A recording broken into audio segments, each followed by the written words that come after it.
This is Nora Fourez with WITY, and I have a chance to talk to Dave Newcomb. How are you doing today? I'm doing quite well. And you're with the Illinois Fire Service Institute. Yes, I am. I'm the Ag Rescue Program Manager. How long have you been doing this?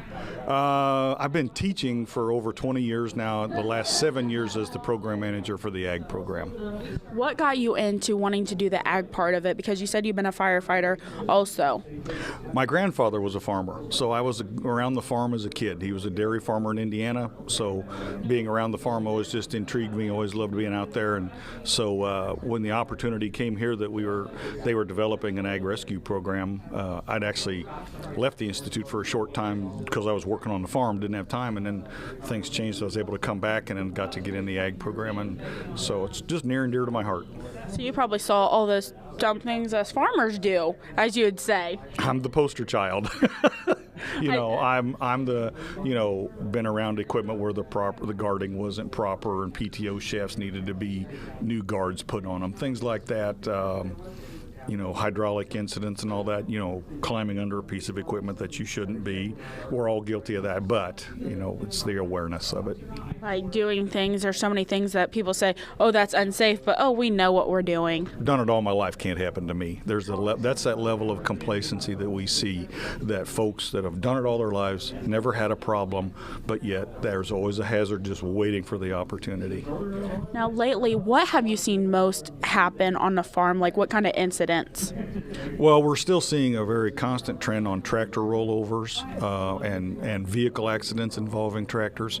And the biggest thing, I think, with the rollovers is the fact that a lot of the older tractors still don't have the rollover protection systems, ROPS, and the newer tractors that have systems that fold down where people don't put them back in the proper position. Just saw a guy the other day mowing a ditch, had it folded down, and he was sitting up on the fender trying to balance the tractor.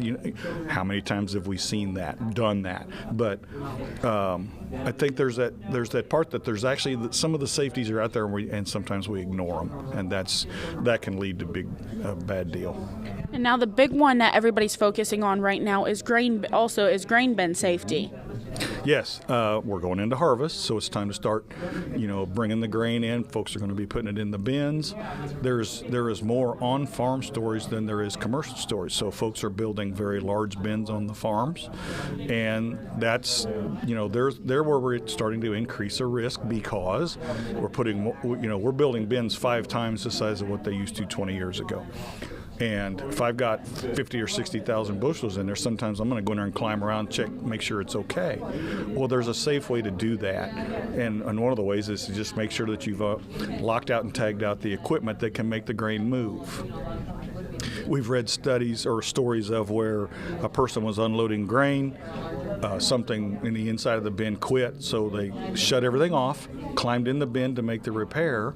Somebody else comes by and says, hey, we're supposed to be unloading grain, and starts flipping switches to make the grain move, not knowing the employee or somebody was inside the bin making a repair, and they get engulfed. And it's very dangerous because if you don't have anybody else around, they don't know exactly what's going on. And I brought up this question earlier. You've seen heard of a lot of stories of people getting trapped, and I brought up respirators.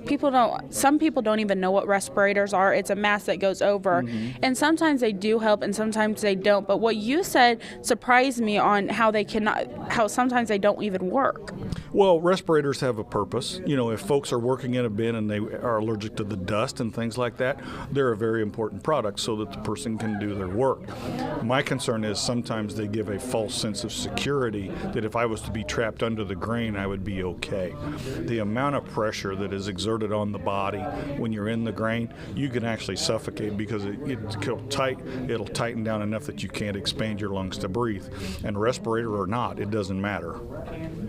And another one that you said also is electricity, getting electrocuted on the farm because of how farmers wire stuff, because we just go over and say, hey, that needs fixed. We know what we're doing. Absolutely.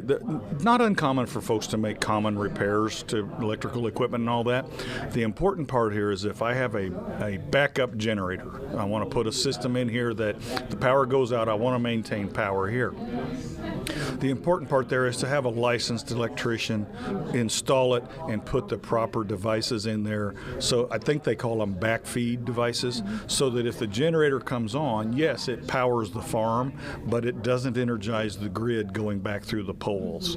So that's the key issue there, is have it installed properly and use the proper disconnect equipment. And then it's just a matter of making sure you maintain it. I also have another subject about electricity.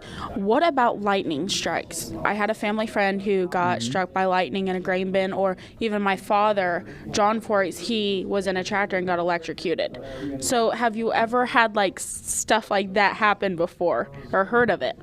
Actually, I've seen a couple pictures of incidents related to lightning, not personally, but yeah, it's a concern out there. People have lost livestock, out in the pasture and all that, and being struck by lightning and that. So it is, you don't want to be out there in a lightning storm. I know I got, the Friday of the state fair when that huge storm come through, I got caught there and I was beating feet to the truck. But you don't want to be out there. It's a dangerous situation.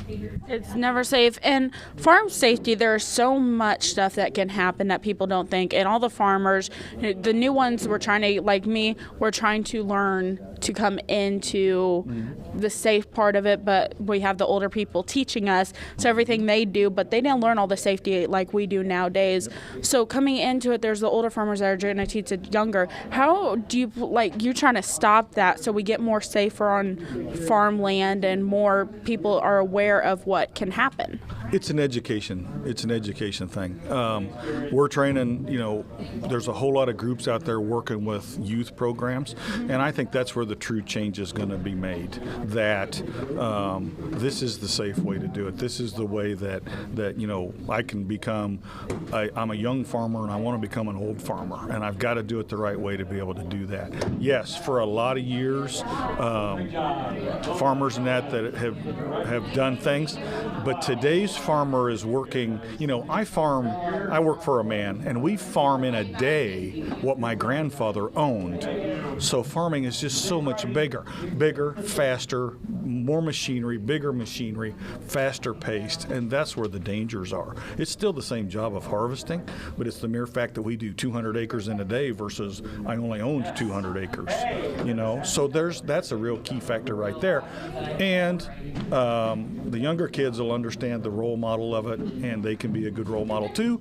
And I know, I told my grandfather one time that wasn't safe, and he listened for a minute. He didn't like it, but he listened. But there's that level of complacency out there. I've done it all my life. It's no big deal. And education will help to change that, and that's what we're working toward.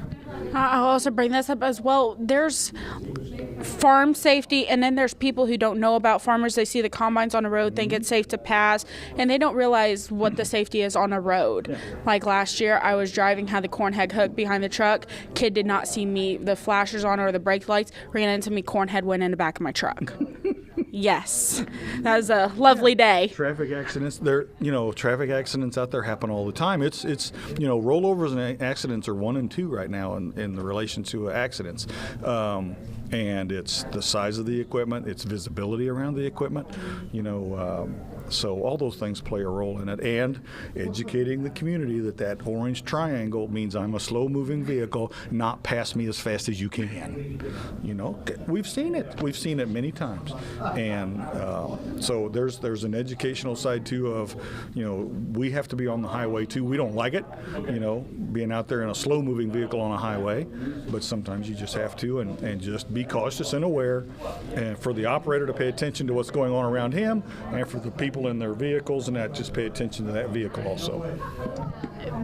You became what you did for a reason, and you said you grew up, you had the family farm and everything. What's your favorite part of your job? Yes, you get to go around to first responders now and do that, but what do you love so much about your job? Making a difference. I'm taking a group of folks that sometimes have no clue that what a hydraulic incident, a leak in a hydraulic hose can do to you, or a PTO, what it does on a machine, or an auger, how sharp it can be, just to see the light come on to say, wow, I didn't realize that can happen. Or, gee, in 15 seconds you can be totally under the surface of the grain in a bin. How fast that can be.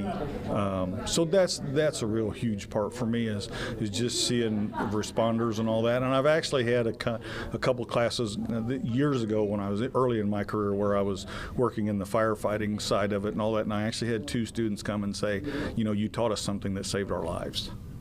And that's huge. Never forget that. And then you have made a difference, and now what you're doing is teaching people to further them, the first responders. Now they can save other lives. You're a truly amazing person. Well, thank you. I appreciate that. But, the goal here is to make everybody go home and be safe. Thank you so much for talking to me today and teaching me so much more about safety and farm safety. Yes, we're both the poster childs of, of farm safety because we do everything that people say don't do. We've all been guilty of it. The important part is now that I know, I won't repeat it. So. Well, thank you so much. Thanks for your time. Appreciate it.